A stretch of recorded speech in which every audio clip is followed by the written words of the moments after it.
La plupart des gens, quand ils commencent à faire une démarche spirituelle, le font pour aller mieux dans leur vie.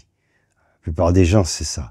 Il y en a qui sont passés par toutes sortes de thérapies, et puis ils se sont dit, bah, tiens, la spiritualité, et pour eux, la spiritualité, ça va être faire 15 minutes de méditation, on va pratiquer un peu de yoga, on va lire des choses, on fait des trucs, ok. C'est un premier pas et ça fait du bien. Mais ça n'a rien à voir. Ça veut dire que la vie que l'on mène, on veut qu'elle soit meilleure. Voilà, on veut l'agrémenter, on veut qu'elle soit meilleure. On spiritualise un petit peu notre vie. Mais c'est pas la démarche spirituelle. La démarche spirituelle profonde, celle du chercheur, enfin, de la personne qui arrive à maturité, c'est pas de se sentir mieux dans ce corps, c'est pas que sa vie ordinaire aille mieux, c'est de passer à autre chose. C'est l'éveil de sa conscience. C'est qu'il réalise, en fait, qu'il ne vit pas dans la réalité. Nous croyons que ce monde est la réalité, elle ne l'est pas. Nous croyons que ce corps, ses pensées, ses émotions, tout cela proviennent de ce que nous sommes, et que nous sommes cette réalité. Nous ne sommes pas cette réalité. Et ça, à un moment donné, on a le déclic. Pas parce qu'on a forcément fait l'expérience, mais ça peut être l'intuition, ça peut être le fait d'avoir lu beaucoup, d'entendu des vrais êtres éveillés, des vrais sages qui nous parlent. Et là, on réalise effectivement qu'on est plus que cela. Puis, peut arriver un moment, ça peut arriver très vite chez des gens qui ont déjà cette maturité d'âme, hein, ils ont eu beaucoup d'incarnations, où cela devient une priorité absolue. On veut se libérer. Voilà, on a compris qu'on est enfermé dans ce corps, dans ce mental, dans tout cela, et alors on veut se libérer tout simplement. Donc pour certaines personnes, c'est tout le contraire parce qu'ils veulent agrémenter leur vie et on pratique un petit peu de méditation, etc. Quand ils veulent obtenir quelque chose, ils vont faire une prière en demandant à Dieu de l'exaucer. Un chercheur spirituel, il va pas faire de prière pour que telle chose s'exauce. Son vœu, c'est pour ça que j'ai parlé de l'ultime prière, et ceux qui me connaissent cette ultime prière. C'est simple, c'est qu'il n'y en a qu'une.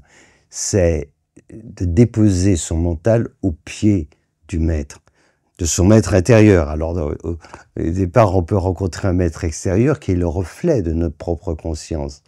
Mais ce que l'on veut atteindre, c'est finalement la cessation de toute pensée, de toute parole induite par ces pensées, de toute action qui nous vient du mental. C'est cela alors. Alors pour cela, cette prière qui consiste à demander au divin, peu importe comment on l'appelle, Dieu, le Père, la Mère divine, etc., peu importe, mais demander de se révéler à travers tout notre être, de se révéler dans chaque cellule, chaque atome de notre corps, mais aussi dans notre mental, notre âme, notre conscience, afin que sa volonté, toute sa volonté, et uniquement sa volonté se fasse, et qu'elle se fasse dans chacune de mes pensées, oui, toutes mes pensées, dans chacune de mes paroles, oui, chacune de mes paroles, dans chacun de mes actes, oui, tous mes actes, pour qu'ainsi ta volonté, seule ta volonté, uniquement ta volonté soit faite. Et ceci, on le répète. Et on se rend compte que ce n'est pas une prière, parce que plus on le dit, ce type de prière, pour dire ça autrement, il est exaucé. Si nous sommes sincères, si c'est vraiment ce que nous voulons, ça ne dépend pas de Dieu, puisque c'est notre évolution sur le plan de l'âme. c'est ce que nous devons faire. C'est là où nous devons aboutir. Mais pour aboutir, il faut le vouloir plus que tout au monde. Et donc, si on décide, car c'est nous, de déposer notre mental au pied de notre gourou intérieur. Le gourou intérieur, c'est le maître intérieur spirituel, c'est-à-dire notre conscience. Si on décide de faire cela, alors ça se fait. Il n'y a qu'une personne qui peut nous empêcher de le faire. C'est nous, c'est notre propre ego. Alors si cette volonté est puissante et qu'elle devienne notre priorité absolue, on le sent progressivement. On sent ces changements se produire. On le sent. Et ensuite, il faut garder une vigilance absolue dans tout ce qu'on va faire, parce qu'on peut très bien le ressentir fortement à un moment, après une demi-heure, 3/4 d'heure, etc.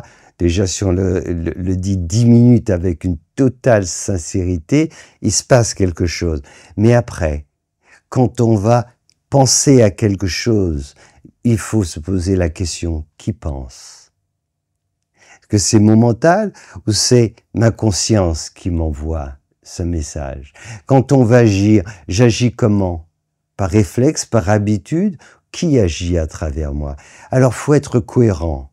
J'ai décidé que aucune pensée doit venir de mon mental. Donc, je suis attentif que ce soit ma conscience. C'est ma conscience qui doit se révéler à travers tout mon être.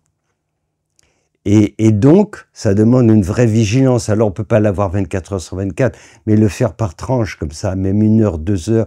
Et à ce moment-là, tout ce que l'on fait, on se dit, qui agit? Qui le fait? Et si on fait cela, c'est extraordinaire, parce qu'on s'aperçoit que quasiment tout ce que l'on fait, on va le changer. On va le changer soit dans le rythme, soit dans la façon de le faire, ou soit simplement parce qu'on ne va pas le faire.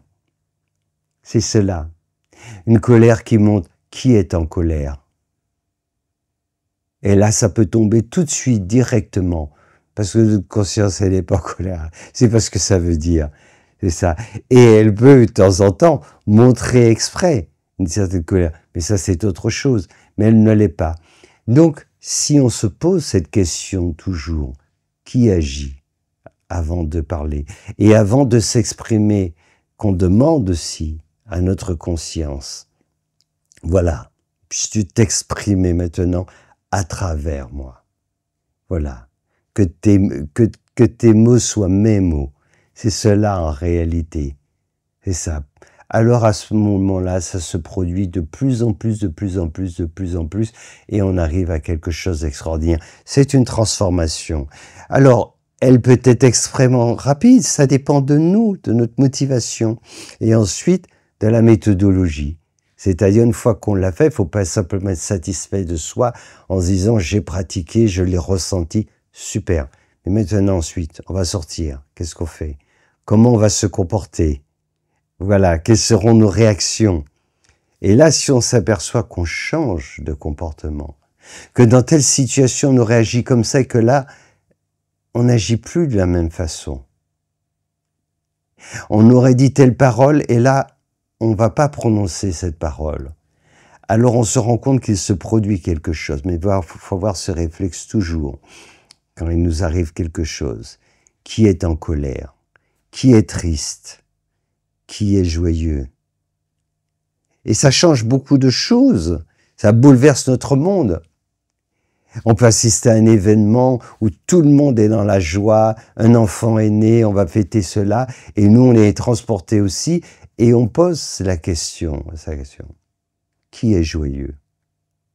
Et là on se rend compte qu'il peut y avoir un décalage. On peut avoir un décalage, et on se sent à l'intérieur, on dit, mais si j'éprouve pas cette joie, pourquoi? Que se passe-t-il?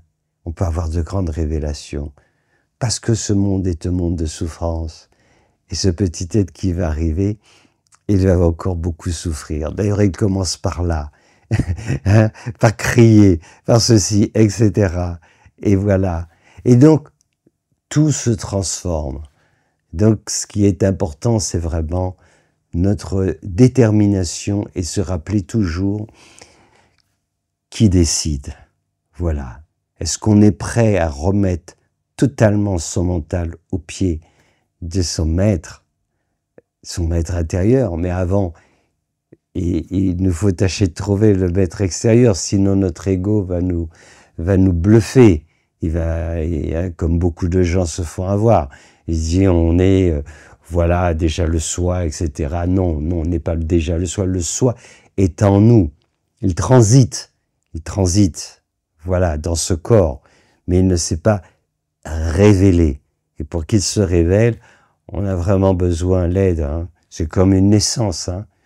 Vaut mieux la faire en étant aidé, avoir une bonne sage-femme qui va nous aider à enfanter plutôt que se dire j'ai besoin de personne, ça va rouler tout seul. C'est pas comme ça que ça se passe. Et même si ça marche pour certaines personnes, mais pour l'éveil de notre conscience, non, on a besoin d'un spécialiste pour cela ou d'une spécialiste. Voilà.